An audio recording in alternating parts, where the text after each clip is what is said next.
You're listening to the 40 Fit Radio podcast, dedicated to the 40-plus community. Join us as we discuss the truth about fitness and health using science, reason, and the experiences of our host and content experts. Welcome to the 40 Fit Nation.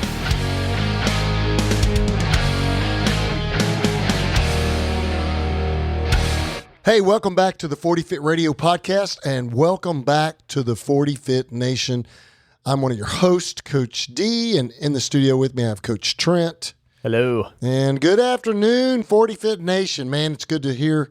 Well, I'm not hearing. It's good to get a message out to you guys today. And today we're going to talk about the compound lifts. You know, we have over the course of the last, I guess, 70 weeks. 70 episodes-ish, somewhere in that area. Yeah. We are. We've talked about all sorts of things, fitness, everything from nutrition to programming to the lifts, some of the lifts to mostly, a lot of the stuff has been more high level too. We've gotten to some more detailed subjects like the problem with pain and talking about pain and pain perception and neuroscience of pain and low back injuries and all these different topical subjects. But today we're going to talk a little bit about the compound lifts or compound movement and why we as coaches prescribe those things. And also as a doctor of PT, why I use compound lifts or compound movements to start with in my clinical practice too. Yeah. So we're going to talk about that today. Yeah, that sounds good. I think a lot of people that aren't familiar with strength training and they come to us and they start for the first time, they're sometimes taken aback by the fact that we're doing just a few movements for just a few work sets, but they're really hard. They're used to like maybe more of a bodybuilding or a bro split, isolated, quote unquote. More of an lots of isolation movements, lots of different exercises, and stuff like that. So yeah, let's dig into that. Yeah, and I think too that people, when you think about exercise programs, fitness programs, you can't generally handle as much weight with isolated movements. And so if you're just starting a program and you're starting like bicep curls or tricep extensions, kickbacks, lat pull downs, pullovers and stuff, you are handling lighter loads in general. When you get under a deadlift, you can put some weight on the bar, even as a novice, even as a brand new lifter, someone who's never actually lifted before. Right. You can do the same thing with a squat. A press is a little bit harder, bench press a little easier. So, the compound movements, you can load heavier. And we're going to talk about that being one of the rationales as to why we teach it early, as to why we use it. Some of the things that people see as disadvantages to fitness programming or types of exercises prescribed early in a program are things that we see as advantages as coaches because we're looking at it from a different perspective, a different mind's eye as to the value of that exercise in the programming. So we're going to talk about that. But the first thing I want to talk about is we're going to be talking about the big three in the next several episodes. We're going to dive into deep detail about the squat, the press, and the deadlift. And then we'll also cover the bench press and some accessory lifts or movements too. But we're going to talk about those big three. Whoa, I think you might have offended some powerlifters just then. Did you just call the bench press? Did you just lump that in with the other accessory movements? Well, sorry. We've talked about this a ton. I agree, by the way. And you have a good bench. If I had to give up, one of the two upper body lifts, if I had to give up the press or the bench, I'd definitely give up the bench, even though I've got an okay bench. But I think for functional life and for our population, the press brings so much more value to how it correlates to real life versus the bench. The bench is good for pushing things off of you, plain and simple, or pushing things away. And like you said, the bench is a great accessory movement to build your press. Right. It's a press accessory. Yeah, exactly. It builds the deltoid and the lat and the chest. You could argue that it is functional if you are a bro. If you spend 3 hours a day at the gym, then you're going to be doing a lot of bench press. If you live in the gym and bench press is part of your daily living, then I guess it would be functional. Okay, but for functional normal, air quotes, functional. But so when we talk about the compound lifts, we're talking about movements that are multi-segmental. We're using more than one joint, multiple joints at a time. We're using the whole body, generally speaking. In the upper body lifts and the press, we actually use everything from the feet to the fingertips. Because of the way we perform the press. In the squat, the bar is being placed on the back but the whole body is moving in concert, moving in sequence. And so there's a multi-segmental approach, multi-joint, multi-muscular approach to a more global movement pattern than doing something merely like a bicep curl, where we're isolating the shoulder in neutral, okay, and what we consider anatomical neutral, palm up bicep curl, and all we're doing is flexing the elbow up and extending the elbow down eccentrically, up concentrically, down eccentrically. Or I think like a tricep kickback. Yeah, yeah, it's very isolatory. The other muscles are working in isometrics many times, so they are working, but it's not a moving. It's not motion. Yeah, it's stabilization, and those exercises have value in and of themselves. And that is one area where I, as a coach and as a PT, might differ from some of the other strength coaches that are out there. They're even within my own community, especially as a starting strength coach, that part of my education, because I do think there are cases, and we're going to cover those today, where isolated movements have value, not over compound movement, but to build the compound movements. Right. Yeah. To allow us to transition more into the compound movements. So we're going to talk about that. So compound movements, compound lifting, like we're talking about today, because we're really talking about barbell training here. Right. We're talking about using the barbell as the load source. Yeah, but that's a good point. We often take barbell training for granted as if barbells are the only way to train, but in fact, there were lots of compound lifts before the barbell was invented. Sure. Right? Stone loading. Sure. That's a round-backed deadlift, effectively, but that's done without a bar. Exactly. Dumbbells and other hand, gripped weights, Sure. single-arm weights were used before that. Those are all compound lifts if they involved multiple joints and multiple muscles. The real-life application of lifting the yoke onto an oxen or something, or picking it up from the ground and putting it on an oxen, or lifting a trailer hitch, off of a wagon or a trailer or something, and picking it up and putting it on, a horse, a drawn carriage or something. So there's a lot of functionality there. We in the fitness world is full of buzz terms because it sells something. Plain and simple, it sells something. But guys, I'm going to tell you, I told someone today, I had a potential trainee call me today. I think we're going to do a barbell startup with the guy. And he's in his late 40s, and he called me and he said, "Hey, I've been lifting for 2 years." So he kind of gave me his numbers. I asked him his height, his weight, his age, his athletic background. I said, "Rate yourself and being an athlete on a scale of 1 to 10. He said, "I'm a 7 or 8. He said, "I'm fairly athletic." I said, "Okay, cool." And I got his weight, and I said, "So you've been lifting for 2 years in your own program. Tell me some of your numbers for like 5 rep sets." And he told me his number. And I said, "Well, those are great numbers if you were in my ladies class." And that's exactly what I said to him. And I didn't mean that to be offensive. What I was really saying is you're missing the mark. So he's already sent me his template for like the last 2 years of training. Yeah. He's recorded all this. The guy must be an engineer. Sounds really smart. But he's recorded all of his training. I'm looking at his training, and he's doing a 4-day split. And on his upper body day, he's got like 14 exercises listed in his upper body day. Whoa. And on his lower body day, he's got like 9 exercises, or 6 exercises, 7 exercises.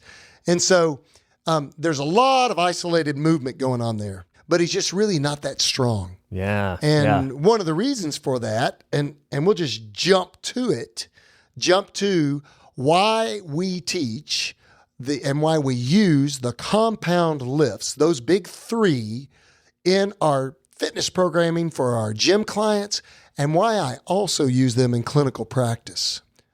But let me preface that with this real quick before we talk about one of those reasons of why he's not as strong as he could be if he were doing less isolated and more compound movements.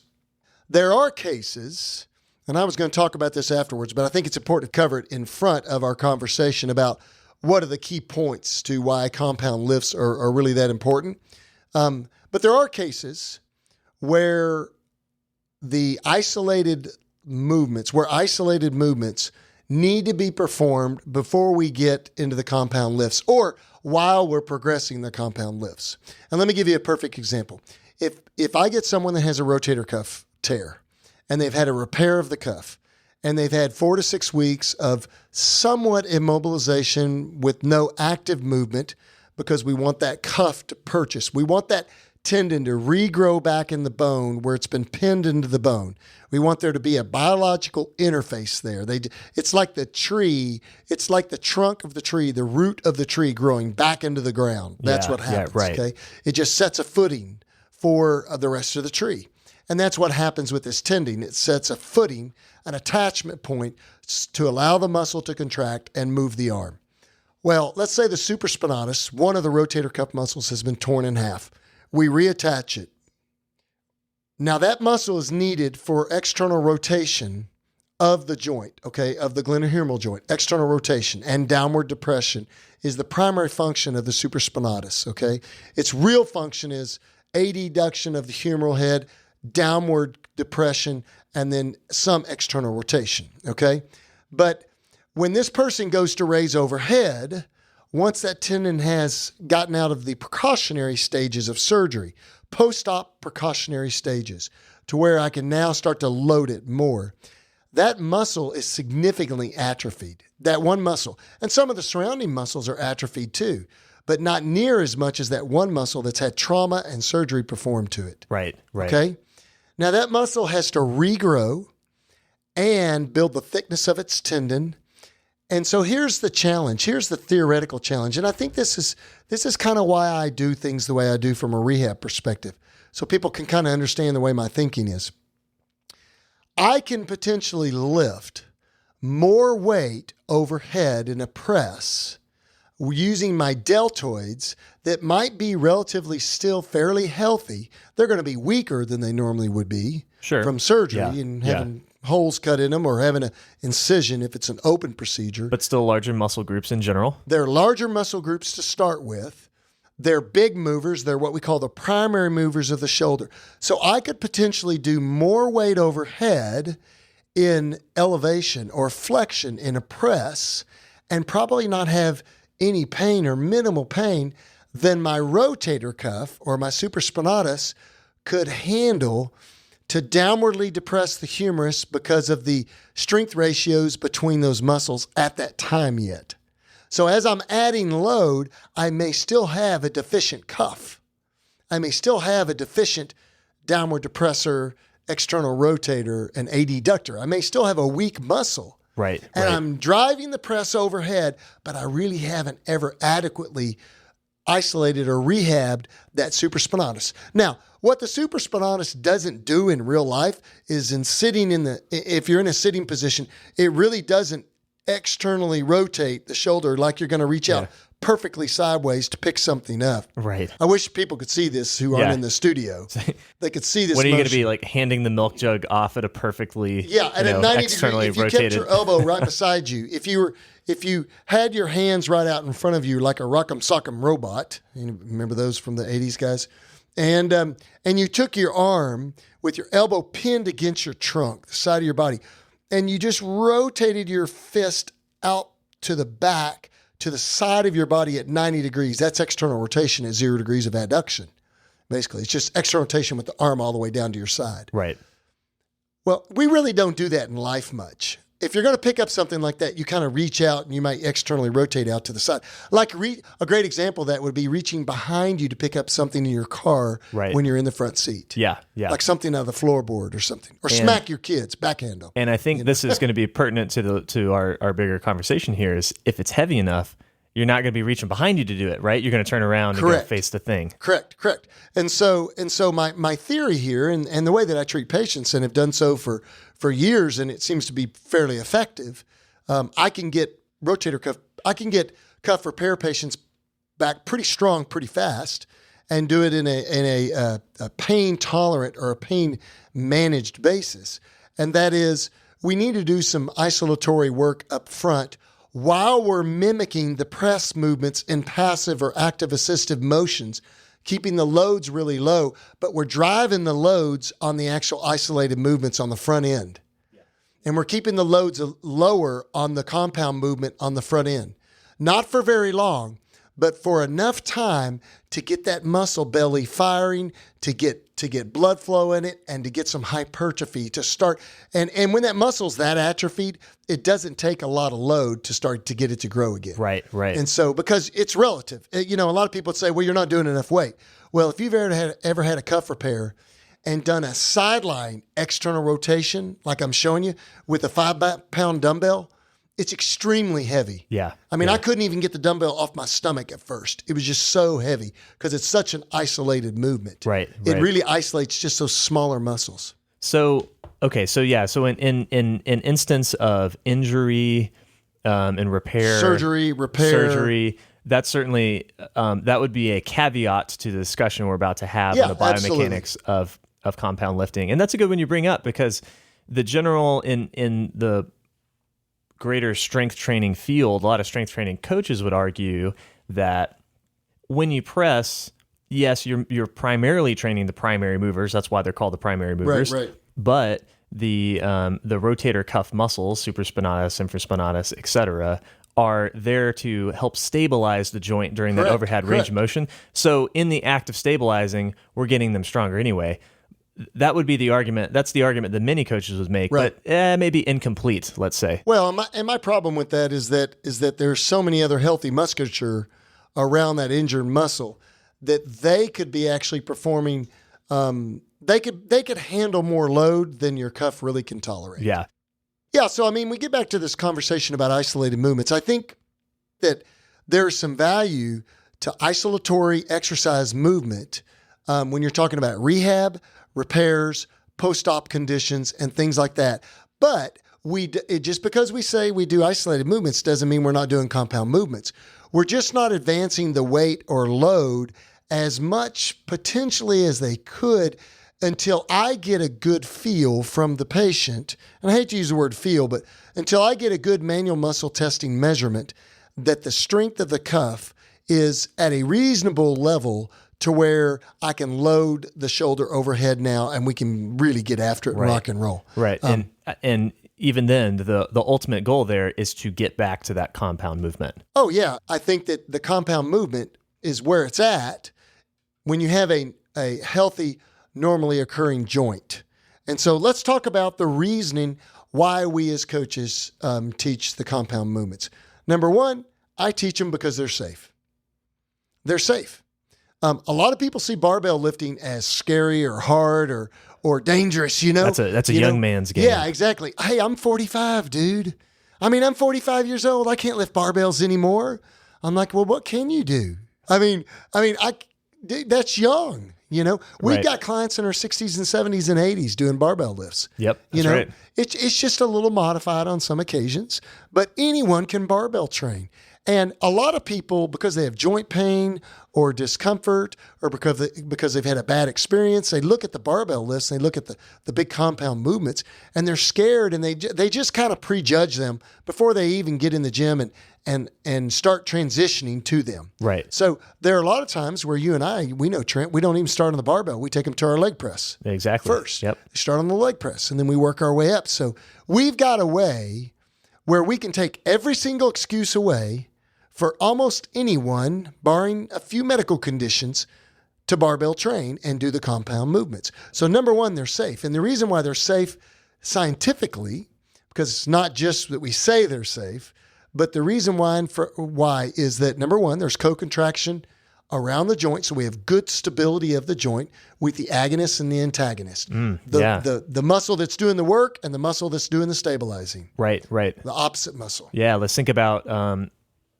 how many people think squatting is bad for your knees? Correct. For the knee joint, right? Yeah. And in the type of squat that we teach, which is what we would consider. So when we say safe, we also typically link safe with effective, right? So when we say a safe range of motion for a squat, it is also an effective range of motion, and vice versa. And co-contraction around the knee. We've got the quadriceps, or the knee extensors. We've got the hamstrings, and at the bottom of the squat, those two muscle groups are balancing the force across the knee joint. That's right. There goes. One example. And we used to use the long arc quad or the knee extensions, knee extension machines, knee extension movements all the time in patient care. And we still use that movement in some isolated cases. But now we know that that's hard on the knee joint. It's hard on the patellofemoral joint because the hamstrings are not balancing the load and the pull of the quadriceps against the patellofemoral joint. The joint of the kneecap against the femoral groove, the femur. Yeah. And so there's some abnormal forces that are being pushed there. And so the squat in its natural functional movement is much safer for the knee.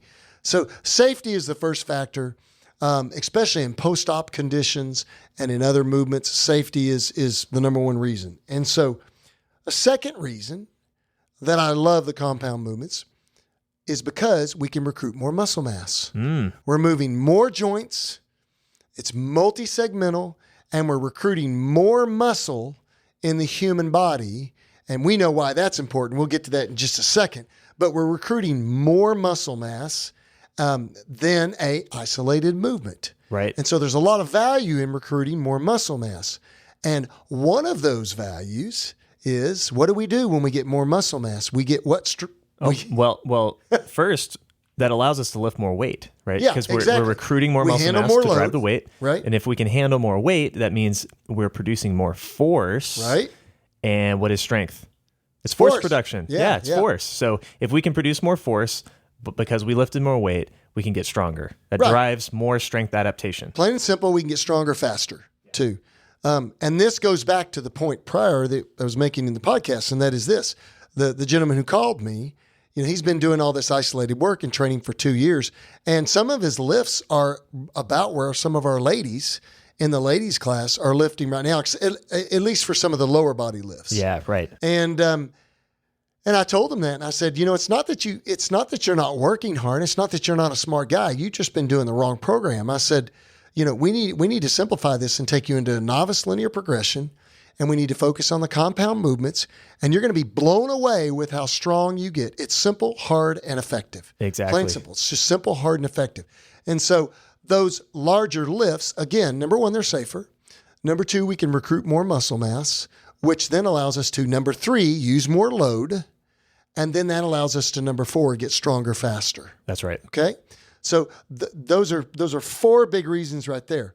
The fifth reason, and I love this reason, is that when you do compound lifts, because you're able to use more load, because you're using more of what I call the muscle organ, because I see the muscle mass in someone's entire body as an organ. Right.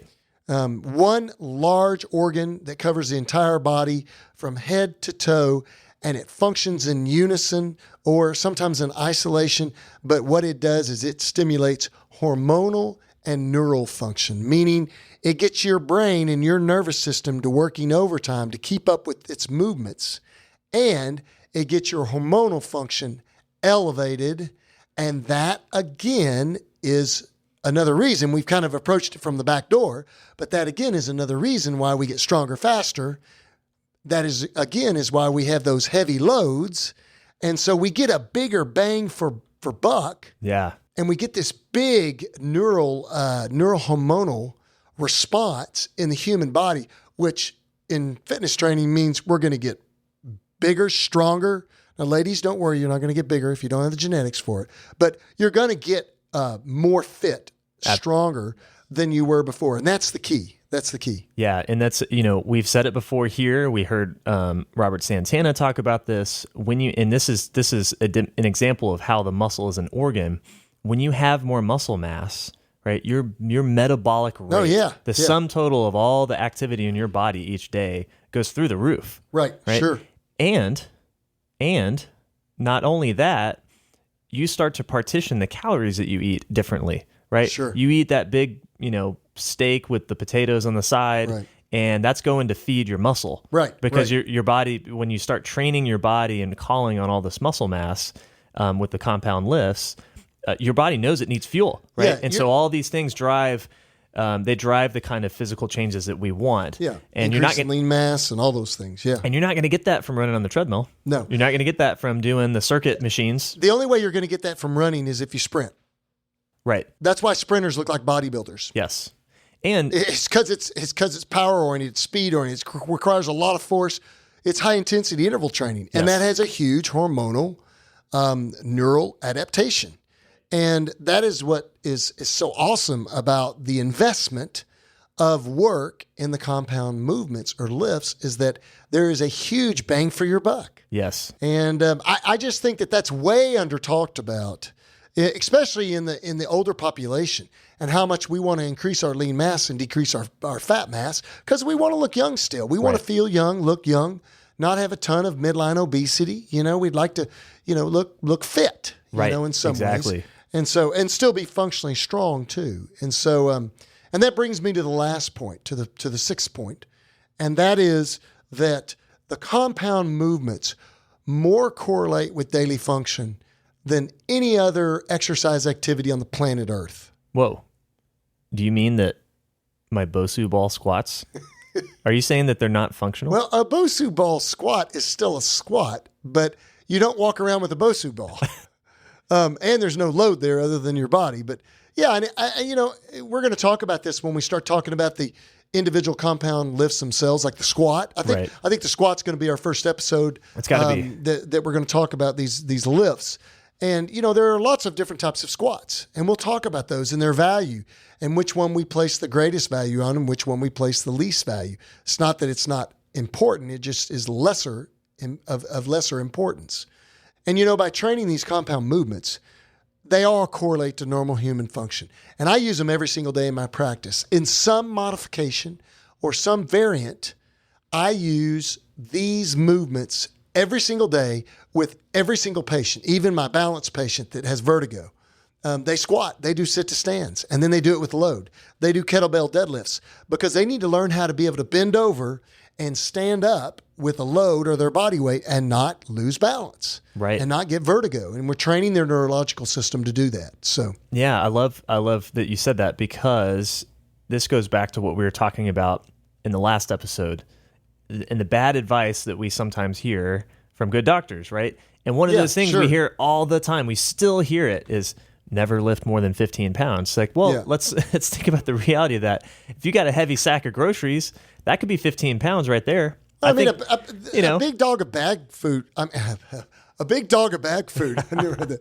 A big bag of dog food. 25 pounds at least. I think it weighs 50 pounds. 50 pounds for the real big ones. Yeah, for the real big bag, Say that 3 times. Yeah, right. For the real big bag, for the real big bag, for the real big bag. How realistic can you, what can you do in life if you can't, if that was a real restriction, and we know it's not, it's bogus. I'm going to tell you, dude, I am amazed at how weak people are convinced that they should be.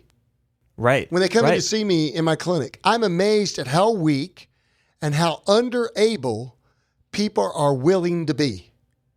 They have no idea how weak they are. Right. And it's an epidemic. It's an epidemic in human culture, especially in Western culture.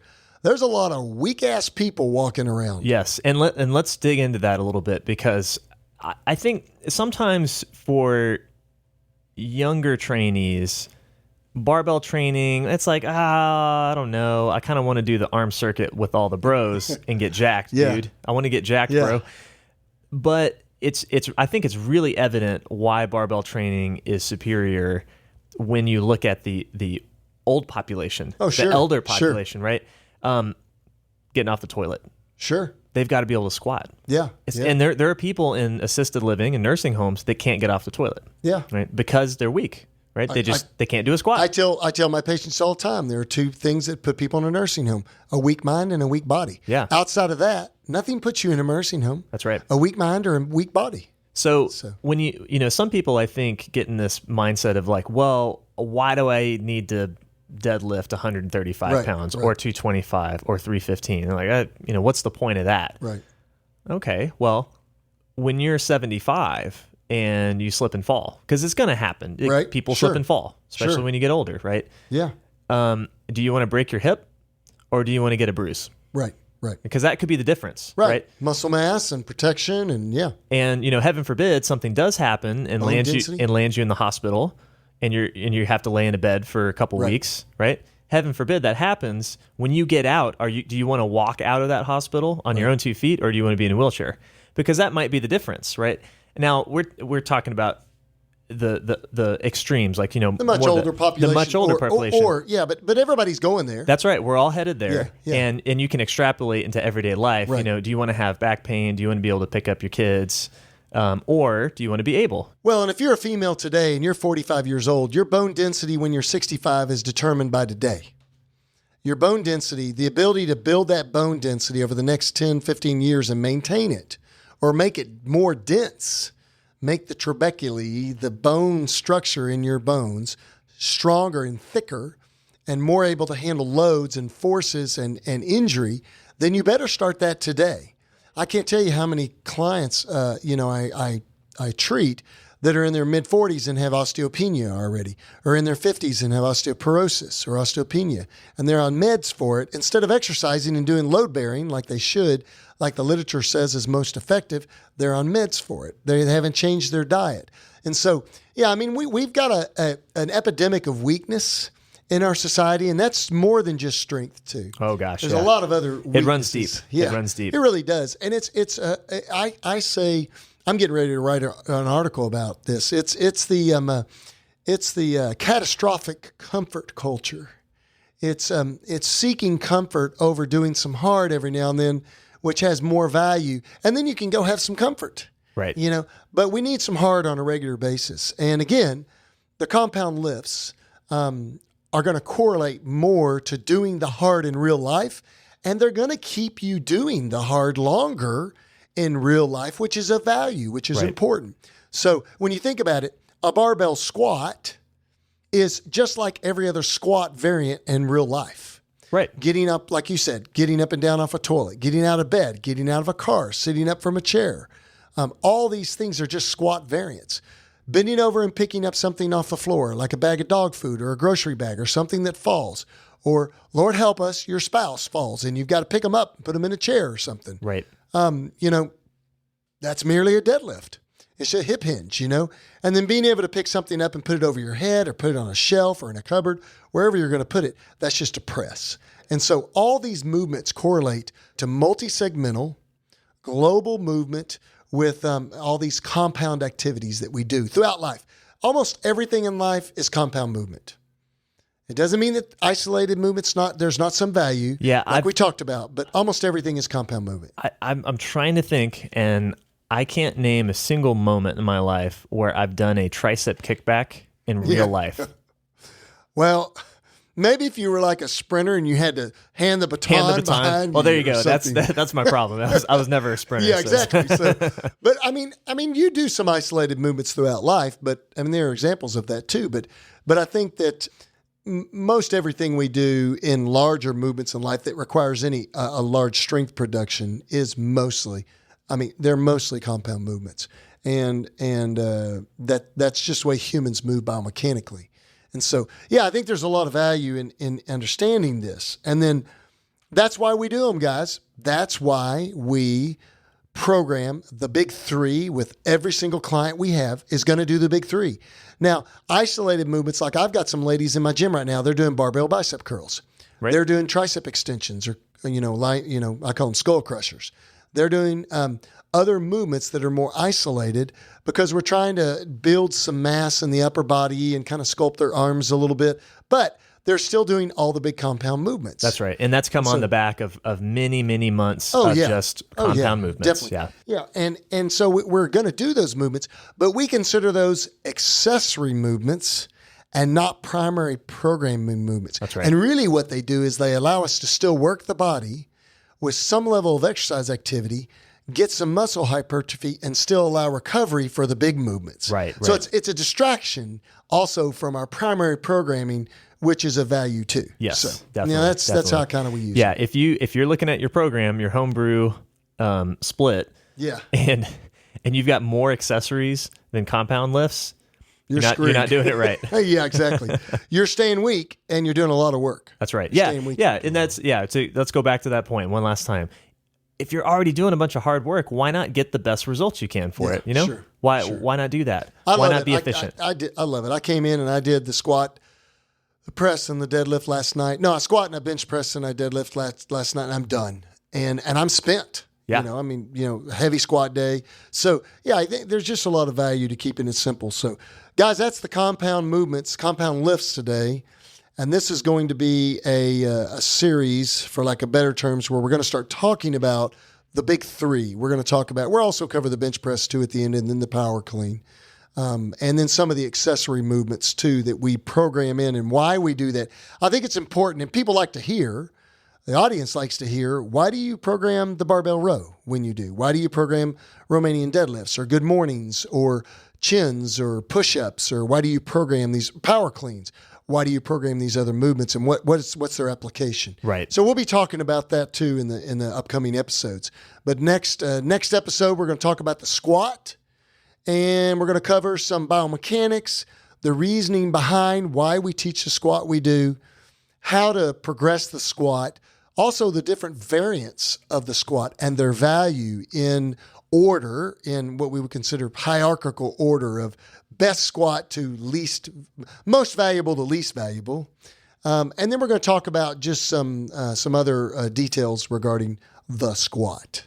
So, Capital got anything S, else? Capital S squat. Yeah, I think that's it. I think we killed that one dead. So, all right, guys. Well, hey, go do some compound lifts. Cut down that list of exercises on your program to 3, and maybe a little press accessory. And in the meantime, follow us at 40Fit Nation on Facebook. Go to Instagram, follow us at 40Fit Radio, and send us questions, as always, at info@40fit.com. In the meantime, until next week, we will see you later. Take care. Later, guys.